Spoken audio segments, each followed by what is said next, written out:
வணக்கம் வணக்கம். நான் திருவண்ணாமலை சண்முகா கல்லூரி தொழிற்சாலை கலை அறிவியல் கல்லூரியிலிருந்து வாகை தமிழ் சங்கம் நடத்தும் இந்த பட்டமளிப்பு விழாவில் கலந்துக்கிறதுக்காக வந்திருக்கேன். ஏற்கனவே முதல் முறை நான் மிஸ் பண்ணிட்டேன். இது இரண்டாவது முறை.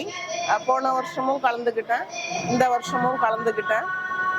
திருவண்ணாமலையில் வந்து பார்த்தீங்கன்னு சொன்னால் ஒலிம்பியாட் தேர்வு நடத்துறதுக்காக நிறுவனர் மனோஜ்குமார் ஐயா வந்து குழுவில் பதிவு செய்யும்பொழுது திருவண்ணாமலை எஸ்ஆர்ஜிடிஎஸ் பள்ளியில் நான் தான் அந்த தேர்வு நடத்தினேன். எல்லாருமே ரொம்ப நல்ல தேர்வு எழுதினாங்க.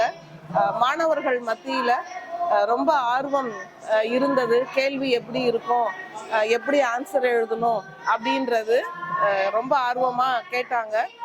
நீங்கள் கொஷின் பேப்பர் பாருங்கள், உங்களுக்கு தெரியும் அப்படின்னு நிறைய இடங்கள்ல நாங்கள் சொல்லியிருந்தோம். மாணவர்களும் ரொம்ப ஸ்கூல்லையும் வந்து பார்த்தீங்க அப்படின்னா நல்லா நடத்தி கொடுத்தாங்க எங்களுக்கு. நாங்களும் வந்து பார்த்தீங்கன்னு சொன்னால் ஒரு 10ஆம் வகுப்பு பொது தேர்வு எப்படி நடத்தணுமோ அப்படி நடத்தி அந்த தேர்வை முடிச்சு கொடுத்தோம். வாய்ப்பு கொடுத்த வாகை தமிழ்ச்சங்கத்துக்கு எங்களுடைய மனமார்ந்த நன்றி.